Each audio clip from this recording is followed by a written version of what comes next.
Okay, welcome everybody, and I will call our meeting to order. And roll call, we have all members present except Aldo, which had provided his regrets, and Nicole's not currently here, but we do have quorum. So I will ask for a disclosure of any pecuniary interest this evening. And I see none. And I see we do have a couple of delegations this evening. So Sean, I don't know if you want to briefly introduce David and Justin from MNSI. Great, thank you, Mr. Chair. Yeah, so this evening I thought it was something we had talked about in our prior meetings to try and get some of the ISPs to come to a meeting and just share their experience with working in the region and specifically in Tecumseh. And we have with us this evening Dave Hartlieb and Justin Greer from MNSI, who are in charge of a lot of the outside infrastructure of MNSI running through the municipality. So they have some exciting news of what's going on in Ward 5, actually, as we speak. So I'll turn it over to Dave and Justin, and whenever you want the map brought up, Dave, just let me know. But maybe just a little bit about MNSI as a company and your workings with Tecumseh. Thanks, Dave. Yeah, no problem. Thanks. So hi everyone. MNSI has been in business for, I believe it's about 25, 26 years, something in that range, locally here in Windsor. And we started doing fiber optic probably about 12 years ago. I joined on board almost 10 years ago now, and we've been actively building fiber optic throughout the community, Windsor, Tecumseh, LaSalle, Lakeshore, for about 6 years. Sorry, 6 years now. And we've pretty much built most of Tecumseh.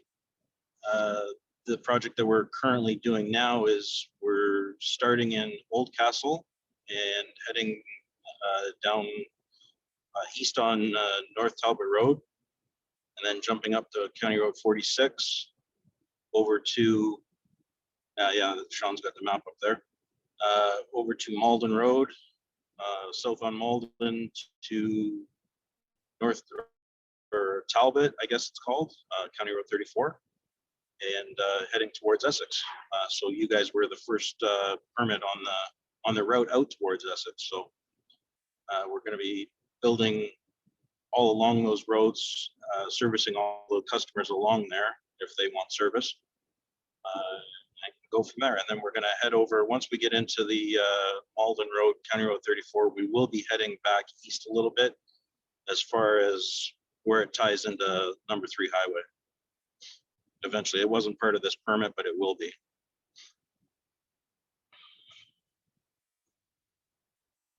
I don't know if anyone has any questions for us, or that's about the scope of it for right now.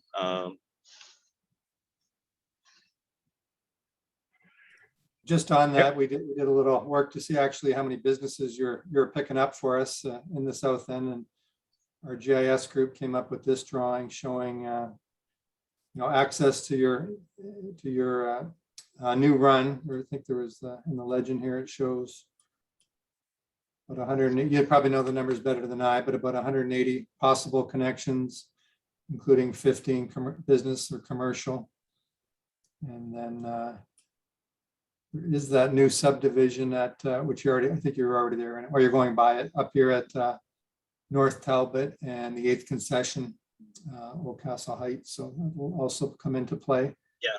Once that's built out, I would assume.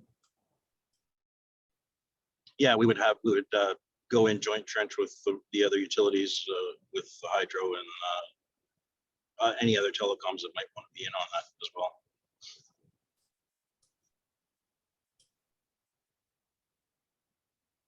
Okay, so yeah, that was something that's come up since our last meeting. Actually, it was just after our last meeting in December when we were getting the requests for the permits from MNSI in mid-December, and usually goes through our channels there in Public Works for approvals, and they're actively installing as we speak now. So again, for the committee, just to have an ISP at a meeting to ask any question you want is something we haven't had yet. So I'll send it back to the chair to bring the questions in. Thank you, Sean. Yeah, that's exciting information. And I do see some hands up. So Darren, I believe you were first. Yeah, just a quick question there, Dave. Do you have a timeline on this project? Is this something within the next several months, within the next year or two? It's actually we haven't actually started drilling yet, but the permit is in process. We had to make a few modifications to the running lines. So that will be starting, I would say, probably within the next 2 to 3 weeks would start. And this project, I would assume, would probably take us maybe 6 months to complete. Right. All right, that's great news. Thanks. Yeah, no problem. Dan, I believe you're next.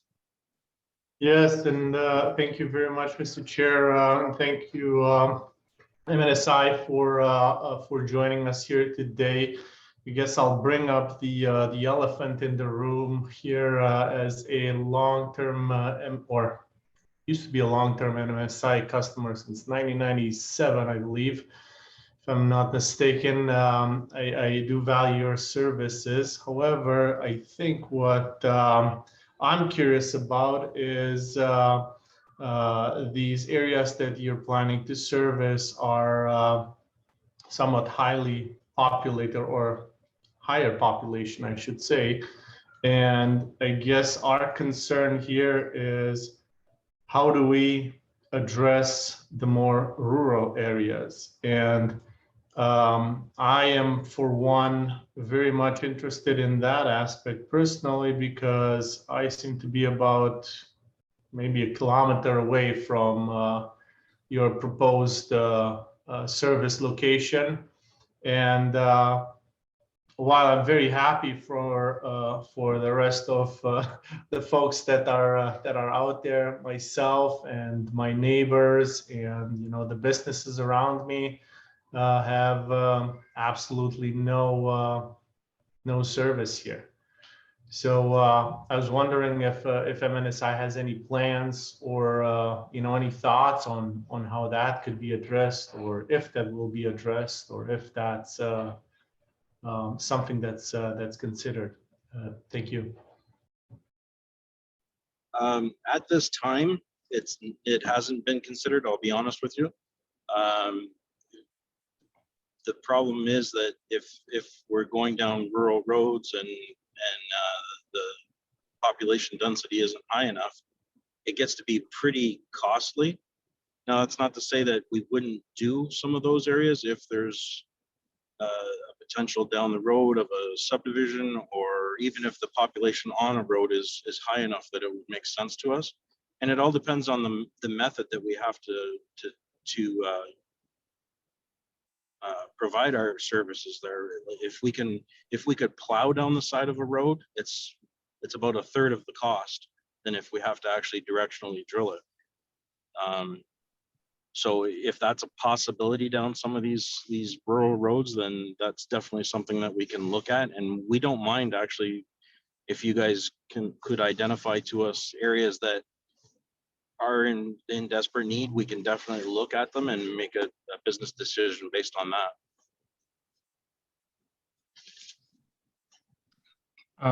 Dan, you had a supplementary to that, and then I think Yeah, as a McNamara's follow gonna up here, I would be definitely interested in participating in that discussion, to highlight at least my immediate surroundings and our predicament, so to speak. And if there's anything that can be done, I'd be more than welcome to participate in any investigations. Okay, sounds good. We can keep that open. I'll deal with Sean, and he can, get us back and forth in communication with each other and go from there. Appreciate it. Thank you, Mr. Chair. Thank you, MNSI. Just before we leave that topic and move to the mayor, sorry, Mr. Chair. Yeah, this is something I think we said we were going to start to do last meeting, is identify not only the houses that don't have connectivity, but start getting into the weeds as far as details of our right-of-ways. and areas that can be plowed, as Dave mentioned. So not that we're going to do planning for them and where they can run their infrastructure, but they're going to have to come back to us anyway to get it blessed, to be in our right of way. So that's a project that we started to work on. Our GIS guys are fitting it into their work plan. Yeah, but just before we left that piece, I just wanted to tack that on the end. Thank you, Mr. Chair. Yep. Okay, thank you. Mayor McNamara. Oh, you're on mute. I think Councillor Jobin had her hand up. Oh, sorry, I didn't see that. Thank you, Mr. Chair and Mr. Mayor. I did, but Dan had asked the rural question that I was going to ask, so thank you. Okay. Maybe to Dave as well, is that, you know, I understand, you know, the issue that, you know, the deeper you get into the rural, the more expensive it is to lay cable. But is MNSI they have an opportunity, or did they? Is there any thought about applying it for UBF or ICON monies that were from the federal and provincial government? Those are subsidies to help promote more integrated connections to the rural area.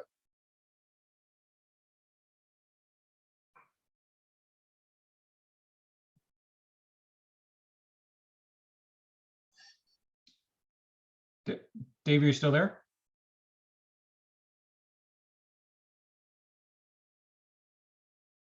If town of Tecumseh is willing to back us on it, then we definitely give it our best shot anyways. We totally missed your conversation. I hope it's not MNSI bad connection. No, I'm actually on my cell phone. I apologize. I had to go look at a house for my daughter tonight. Okay.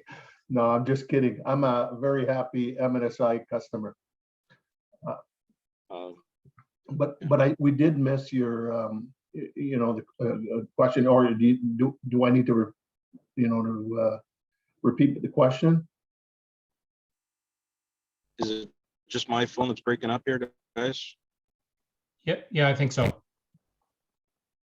We can hear you now, though.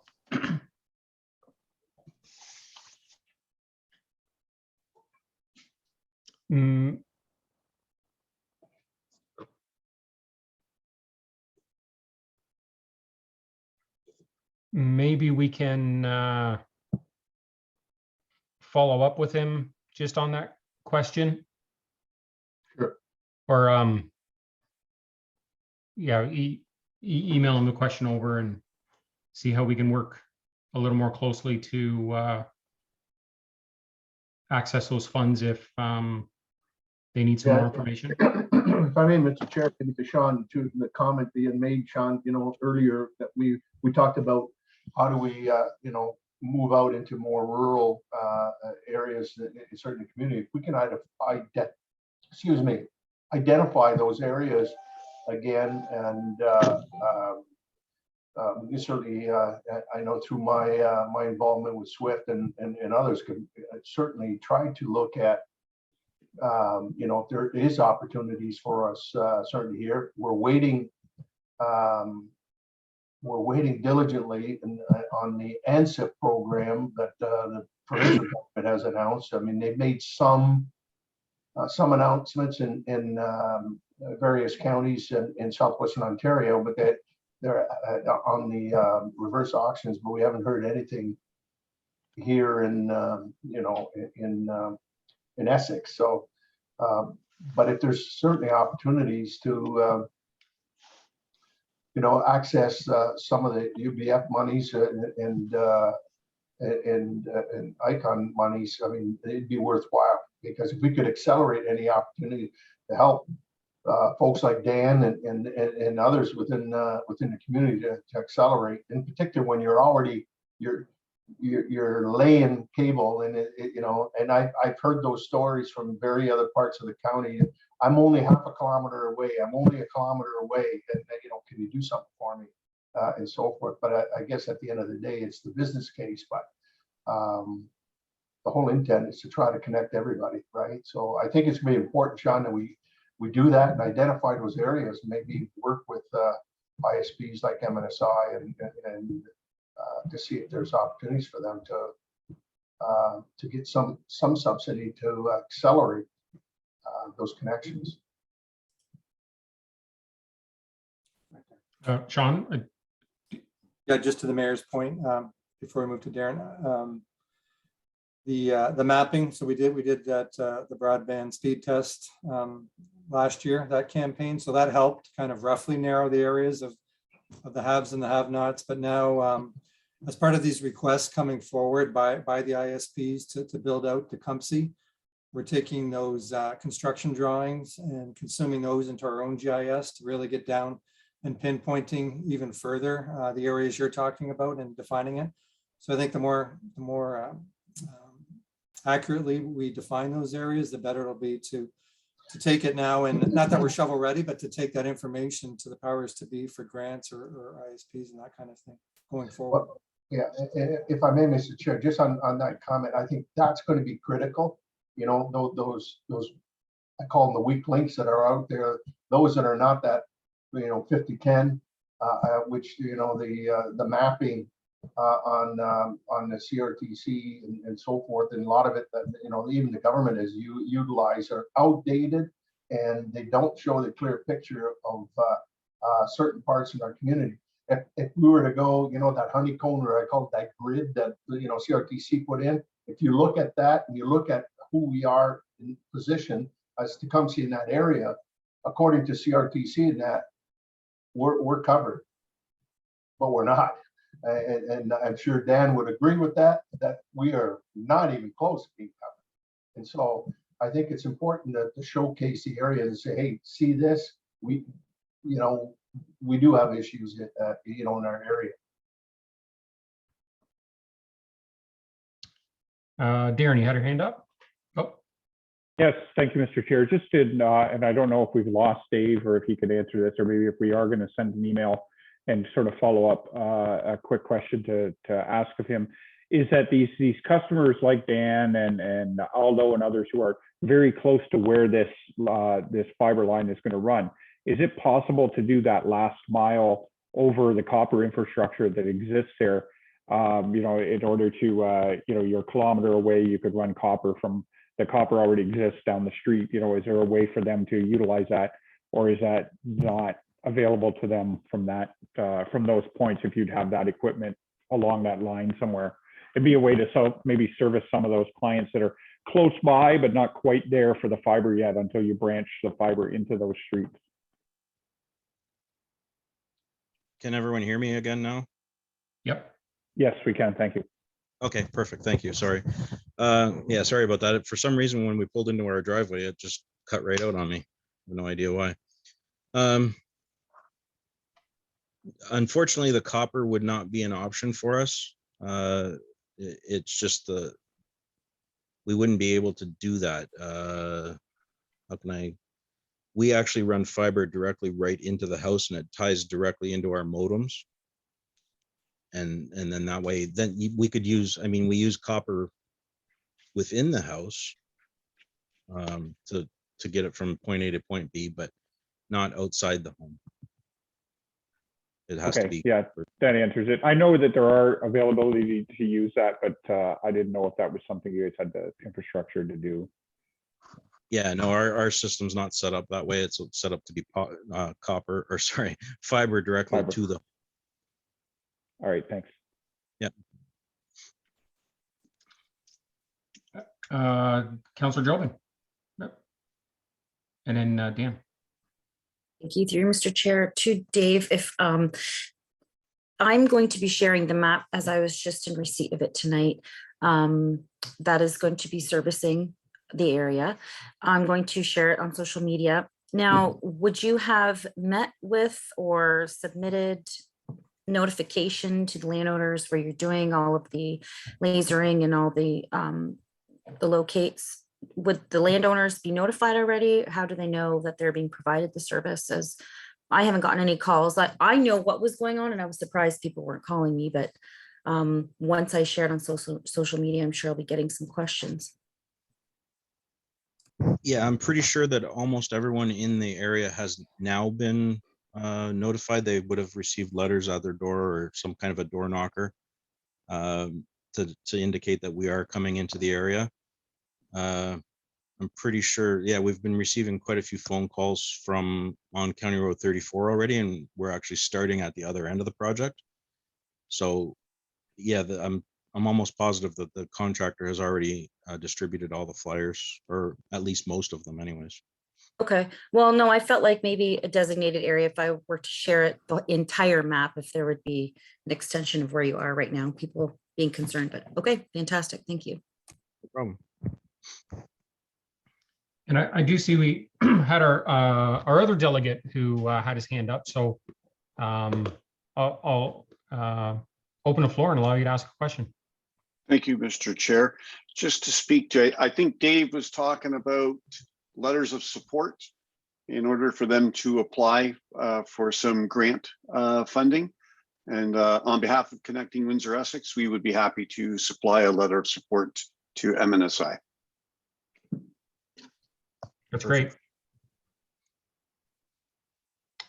And did anyone have any other questions for MNSI this evening? Seeing none. Well, Dave and Justin, certainly thank you for your time and presentation and information this evening. If I recall the Sierra data that we had on that entire area, very low connection speed. So I know it will be very well received and hopefully have a ton of interest in customers signing up once this service is available. So thank you for your time this evening. Thank you very much. Just wanted to let you know, share my email around to everyone that's involved in this meeting here. And then if anyone has any follow-up questions they want to ask of myself or Justin, go ahead and do so. We'd have no problems answering any questions that you might have. So. Okay. John, can you forward that out and make sure we all have that after the meeting? Yes, for sure, Mr. Chair. Thank you. And we have our next delegation, Dan Urselli. Yep, Cercelli, President and CEO of Connecting Windsor-Essex. So welcome again. Thank you very much, Mr. Chair. I've got just a short set of slides to share, just so I don't forget what it is I wanted to talk about. Does that look okay? Can everybody see that? Yep, we can see it. Okay, excellent. So I was just going to quickly review, why does Connecting Windsor-Essex advocate for broadband, and just a short update on some of the things we talked about since the last time I presented to the group. And again, thank you very much for having me speak again. And then a thank you, and if there's any questions. So just as a reminder, we now see today that connectivity is basically fundamental infrastructure. And since 2011, Windsor-Essex has been recognized as an intelligent community, and Connecting Windsor-Essex is a member of that Intelligent Community Forum representing the region. And there are 6 indicators that make up an intelligent community. And you can see how indicator number 1 is broadband. So it's been understood for quite a period of time about the importance of broadband.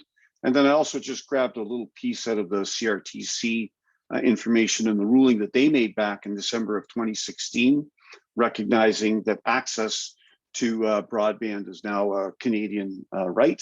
And so modern telecommunication services are fundamental to Canada's future economic prosperity, global competitiveness, social development, and of course, democratic discourse. And, I think we're all tired of talking about the pandemic, but the pandemic clearly exposed the areas that are underserved versus well-served, or haves and have-nots. So I applaud this committee for trying to do to move this effort forward in areas for those that are underserved.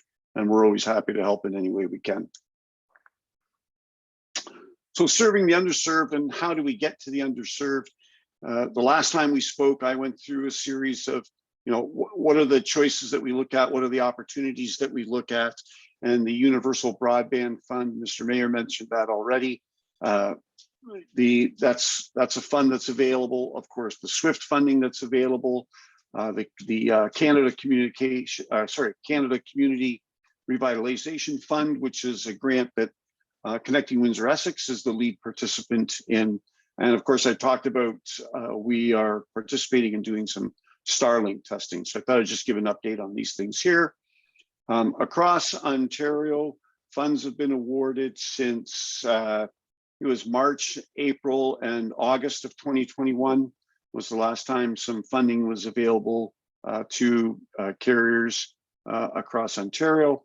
The majority of these locations are far 5, 6, 8, 10 hours drive from our area here.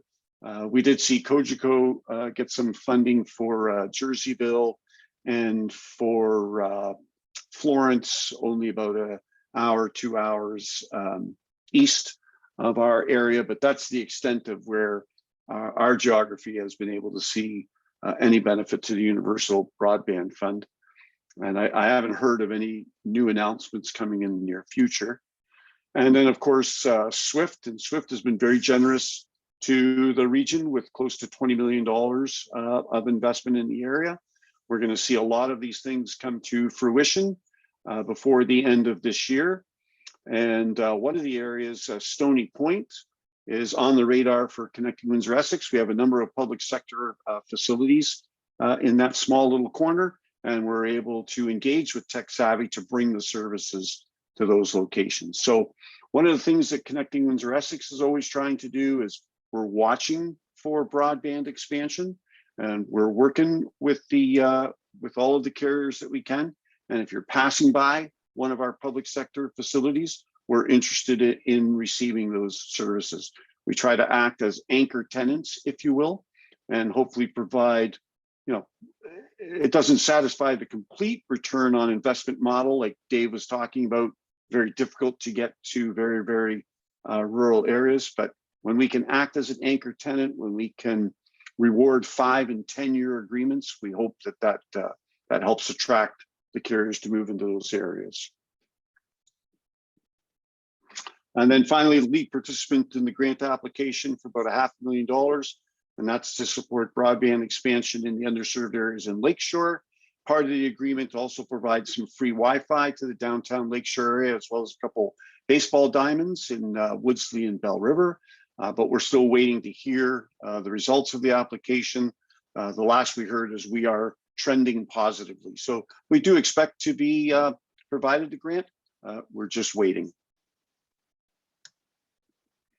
Our Starlink testing has really stalled. We have placed orders for several locations, including Pelee Island. And the last notice that we just received last week is we were really thinking we were going to receive product in this quarter of 2022, then before the summer of 2022. And now the latest news is we're not going to see product before the first quarter of 2023. So it's unfortunate. They're indicating the area is saturated. And so we're not going to see any satellites available to our project until next year.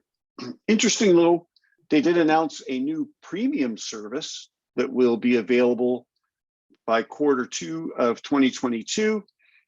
They talk about it's an improved service, and they talk about stability in some of the service, but the service is $635 a month. None of the people that sit around the Connecting Windsor Essex table were very interested in services at those rates. Probably the most significant news that I wanted to share today is that we will be going back to market. We will be releasing a request for proposal. We have several contracts, probably over very, very close to 200 locations whose contracts will be expiring in early 2023. So we will be assembling a committee to help us put this RFP to market. Sean, not to put you on the spot, but I might invite you to participate in this RFP. We will be targeting board approval of the request for proposal by July of 2022, and then of course releasing the request for proposal. We hope to interview candidates throughout the fall and through the winter with the intention of being able to sign our new agreements before the end of 2022. Those agreements will include locations, well, every elementary school and every secondary school in all of Windsor, Essex, and as well as current public sector facilities that we provide services to today. And we would encourage any of our municipalities to add other public sector spaces into the RFP. It doesn't, the way we write the RFP, it doesn't commit people to the RFP, but it allows us to go to market with an aggregated demand. And then of course, it really helps the carriers understand what the opportunity is and helps them build out their business models. And that's all of the update that I had for today. I'd be happy to take any questions.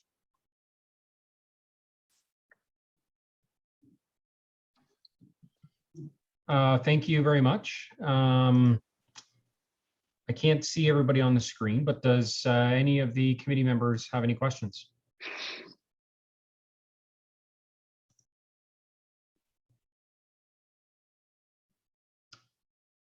I don't. Councillor Jobin. Just a comment, really. I have gone to the Starlink site.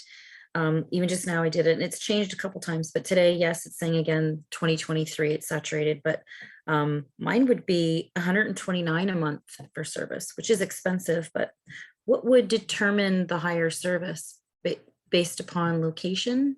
Is that how it all works? You talk about the premium service that I mentioned? No, this is just the regular service. So my hardware would be $649, but my service for a month would be $129 a month. Correct. Yeah, that's the flat rate that they're charging, what I would call a consumer grade product versus the other one that I talked about that was $635 a month. But yeah, that $129 fee is the flat rate right across the country. Gotcha. Okay, thank you.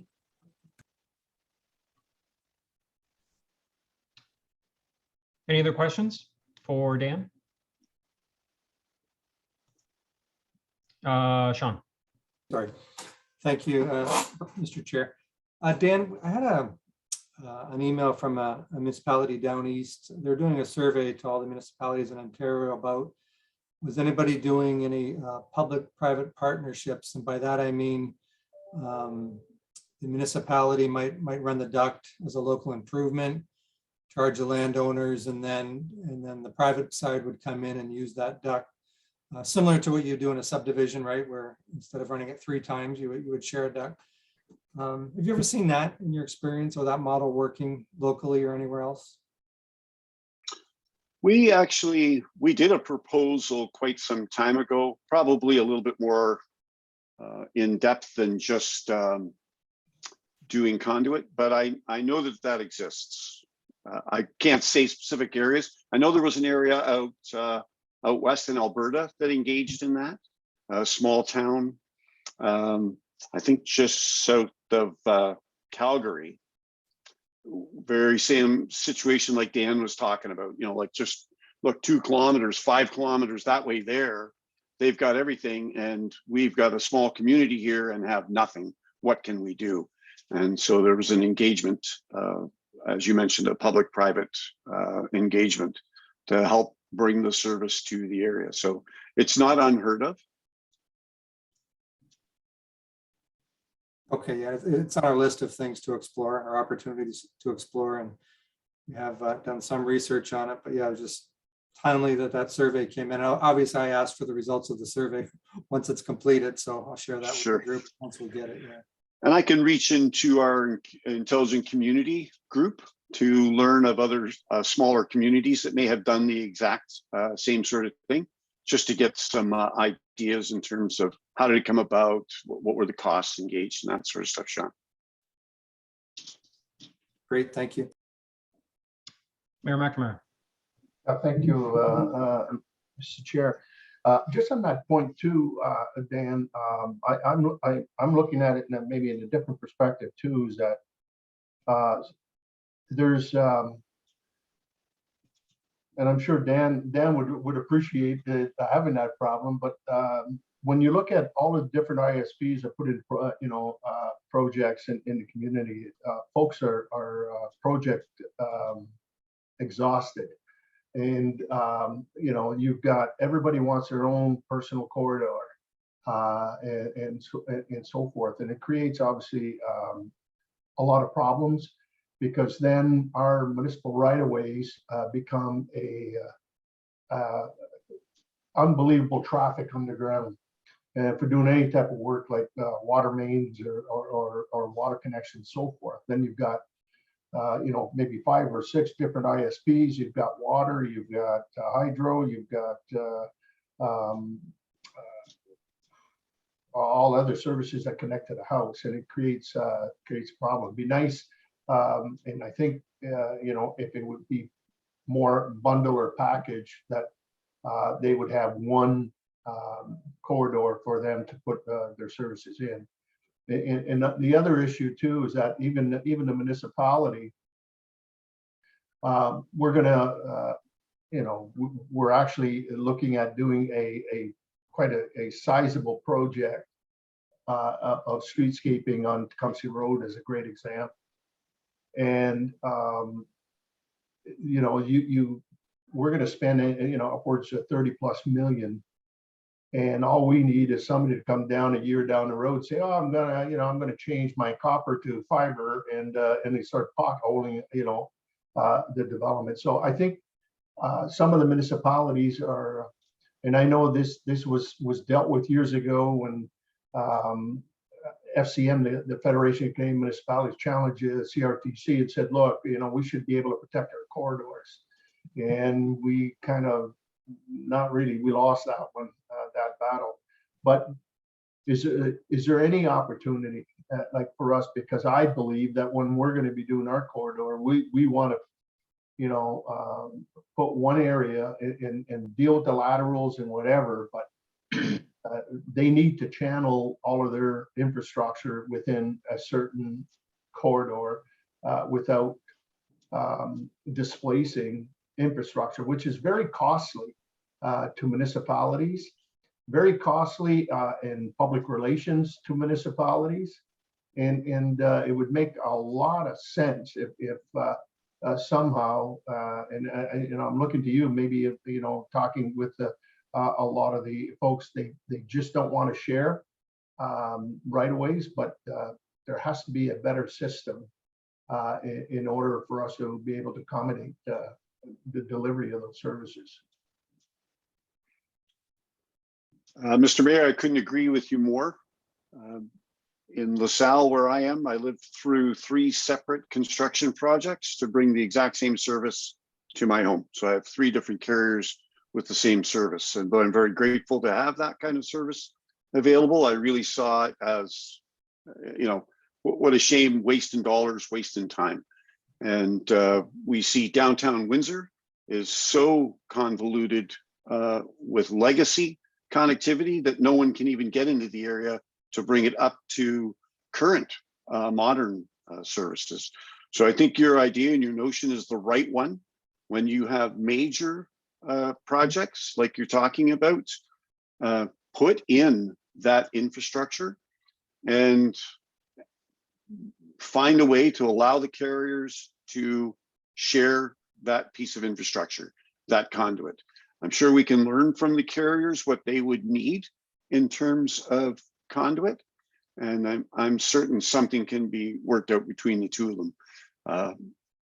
And again, I always believe in the SWIFT model, where here's a service, it's partially funded, and then it's an open access network where all the carriers can sell their services on it. Reduces construction, reduces engineering for the municipalities. It's certainly the right model. Okay, thank you. And maybe one more question in terms too is that I meant to ask that to MNSI as well, is that I noticed some of the ISPs, but I know even through SWIFT, accessing infrastructure, in particular fiber, is becoming even more difficult. And, and you know, it's affecting projects. I mean, have you heard any from their local ISPs having difficulty procuring materials? Mr. Mayor, if you're asking me that question, I've heard that. There's been delays in receiving materials. If Dave is still on the line, sure, he can speak to it as well. Yeah, I actually am still on the line. We have experienced some issues with certain things, duct and fiber and things like that. We always keep a plentiful supply of that on hand. It's more or less the vaults that we've had an issue with, cabinets, things like that. So it is slowing things down. It's not a considerable slowdown though. It's just a matter of getting used to that, since it's only been in the last few years that it's been getting worse, and just ordering in advance, that's all. Yes, well, in particular with all the projects across North America are, you know, when you look at the amount of money that the feds and on both sides, it's going to create obviously a problem, but obviously MNSI is aware of it and ordered enough stock. But I know that there are some projects that in Southwestern Ontario have been delayed beyond the timelines that the provincial government has allocated, only because it's supply of materials is creating some problems. And locates, problems with locates. Yes, locates are a huge issue. They're supposedly mandated for a 5-day window. You're supposed to be able to get locates within 5 days. And in some cases, it's taking us up to 8 weeks to get locates. So it makes it very difficult to plan a project when you're expecting locates within a week, and it takes 8 weeks to 12 weeks sometimes. It's difficult. Okay. Well, thank you, Dave, and thank you, Dan. If there's no other questions at this point for Dan. And I see none. So thank you again for the update, the time, and the information. Thank you, Mr. Chair. Okay. We do have one item of communication to receive. If I can get a motion on that. Councillor Jobin and Mayor McNamara. All in favor? Opposed, and that carries. We don't have any reports this evening. And we do have I'm just going through the unfinished business listing, and there is an update or a briefing note. Sean, did you care to discuss either of those? Yeah, thank you, Mr. Chair. I'll go through them briefly. The items on the unfinished business list, we've touched upon a few of them already this evening, but just we're showing number one, the speed test that we launched last summer. We're approaching about 1,300 tests throughout the municipality. We'll probably do one more push in 2022 on a campaign prior to the summer to, as the mayor alluded to earlier, to beef up our data and clearly define the areas in need even closer. So still working on that. Number two, we speak to the Hydro One Tower site. So if the committee will recall, in our first or second meeting, we had a discussion about a 300-foot tower.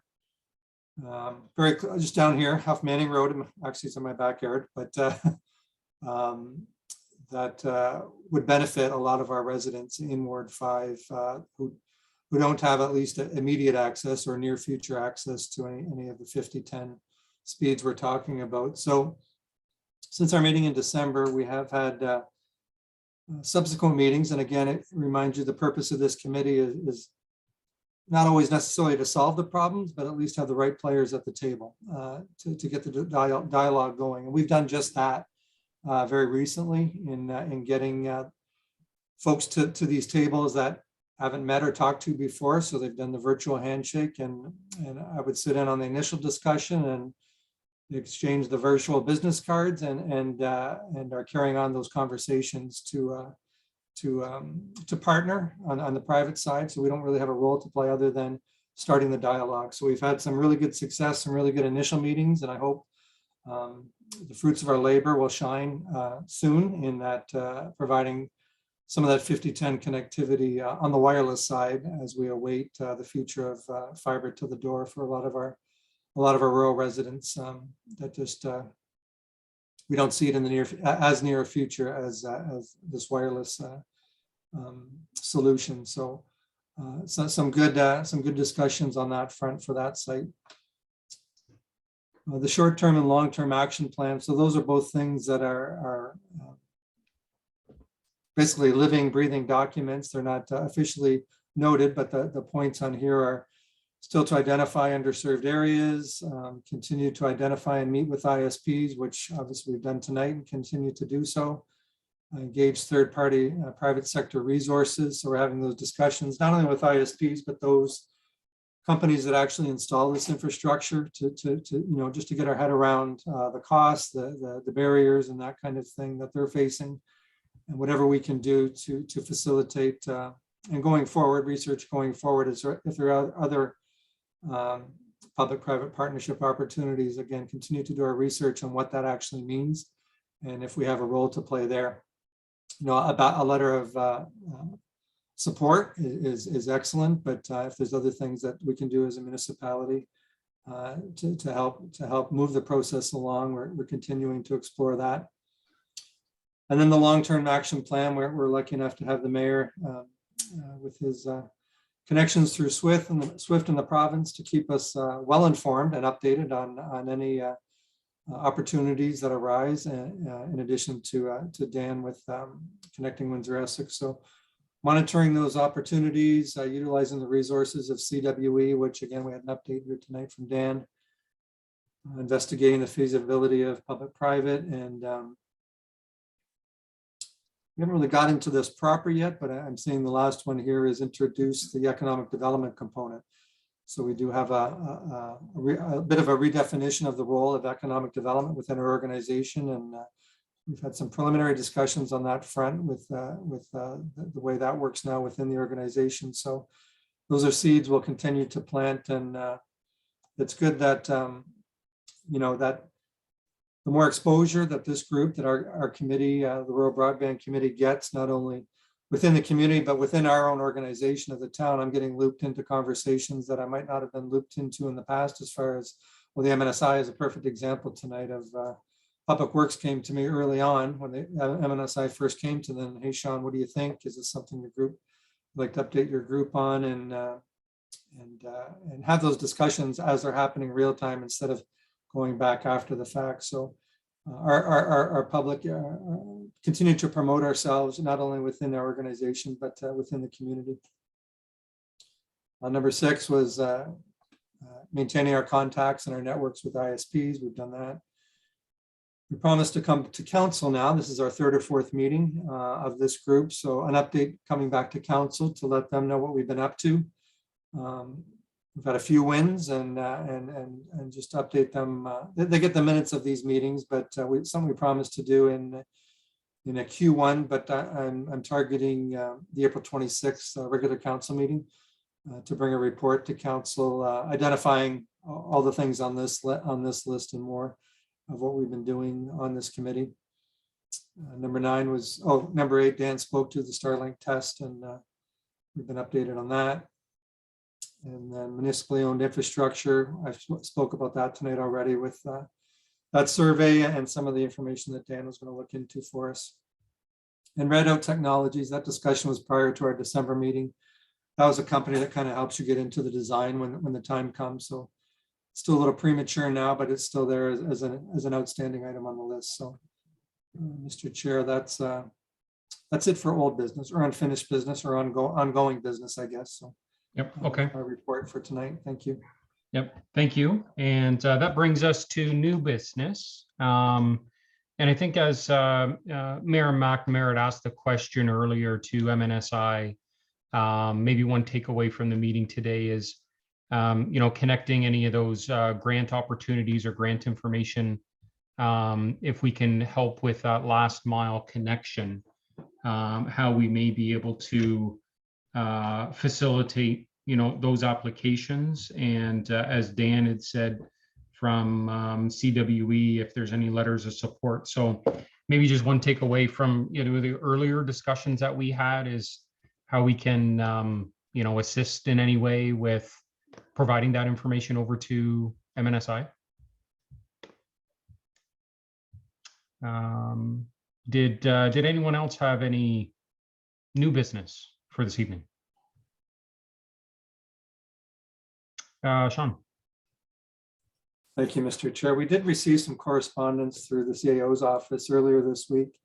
It wasn't obviously soon enough to get on your agendas, but I thought I'd just bring it up tonight. There was an amendment or a comment opportunity for the Building Broadband Faster Act. So that's legislation that was put in place to try and reduce barriers for ISPs in installing their infrastructure, whether it's attaching to a pole or trenching a right of way, that kind of thing. So we knew that was there and that was in place, but they're kind of taking it one step further with possibly defining even more clearly the turnaround times for approvals and even possible penalties for not achieving those turnaround times. So I'm looking at that with our public works group, and in the discussions I've had so far, and I've seen firsthand with this MNSI project, is that our turnaround times are pretty quick. Like we're not talking months or years. We're talking, within a few weeks. We're getting right back. This project tonight that MNSI presented came to us, I think, a couple of days before Christmas. The dialogue started the first week of the new year with concerns back and forth that we had with their route they were taking. And by the I'm not even sure if it was the end of January. By the third week of January, they had everything in place and they were ready to hit the ground. So I'm not sure that it's an issue that, and I checked that on the MNSI side too. And he said Tecumseh's always been great to deal with. So it's not just that project, but all the areas in wards 1 through 4 that MNSI has run their infrastructure.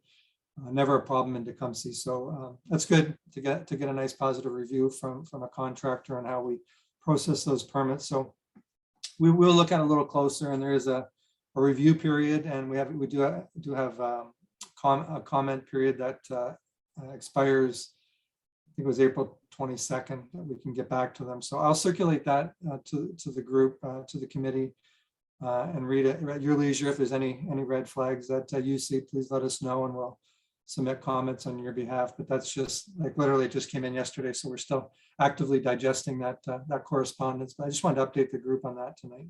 Thank you, Mr. Chair. Okay, thank you. Mayor McNamara.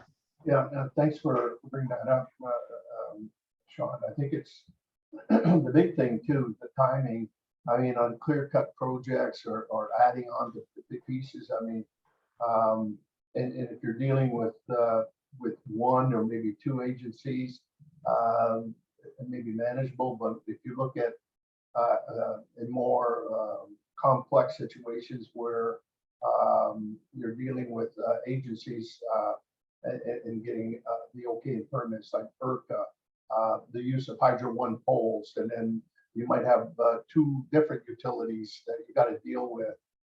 You could end up with half a dozen or a dozen agencies before you can allocate, and they need to define 10 days and what does it mean, and if there's amendments made to the application,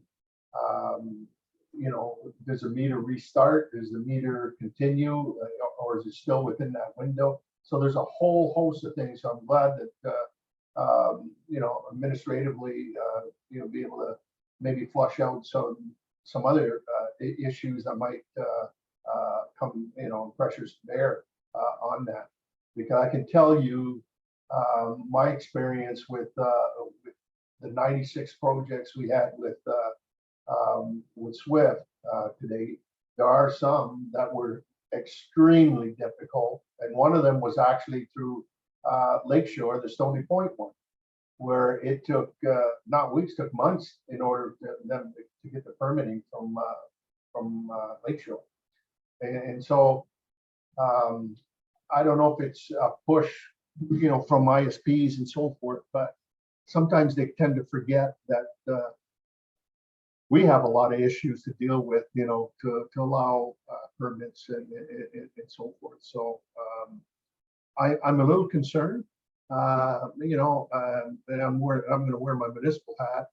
I'm a little concerned on the timelines on that, and speaking with colleagues and others that are in the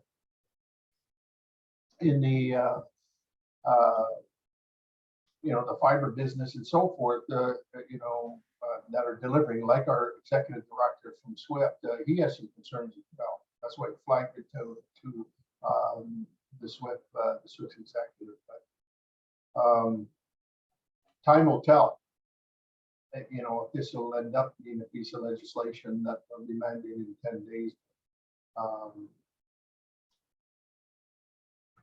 I'll certainly leave it at that, and then maybe our next meeting, Sean, we can give a clear report to the committee.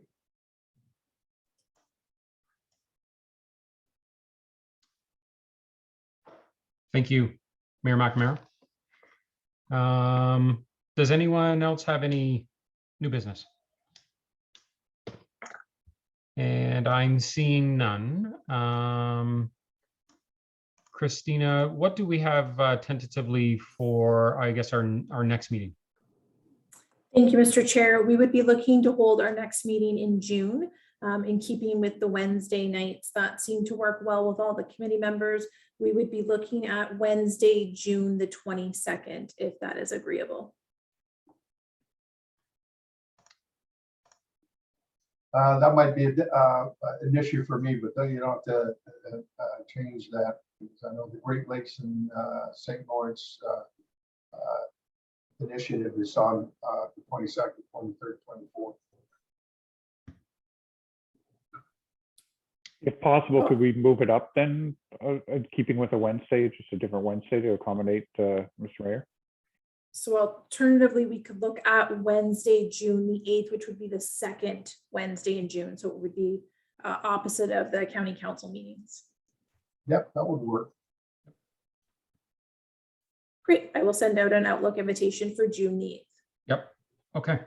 Hard to believe we're talking midsummer or mid-year. Yeah. Time flies when you're having fun. Yeah, and I think the clocks change this weekend Yeah.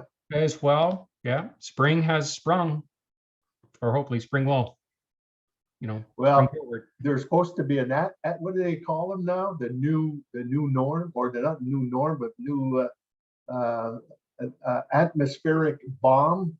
We're supposed to be hit with this huge Colorado low. So the weekend, I hope they're dead wrong. I don't want to. I put my shovel away. I don't want to take it out again. Yeah. Mother Nature will be what Mother Nature is. So we'll take what we can get. I think it's old man Winter that's Giving a fight. Yeah, giving her a fight. She's usually pretty good. Yeah. Well, that is all that we have this evening. If nobody has anything else, we will call for adjournment. And Dan and Darren, all in favor? Opposed? And that carries. Thank you, everyone, for your time this evening. Stay healthy and well, and we will see you next time. All right, thank you. Okay, Have thank a good you. evening. Great.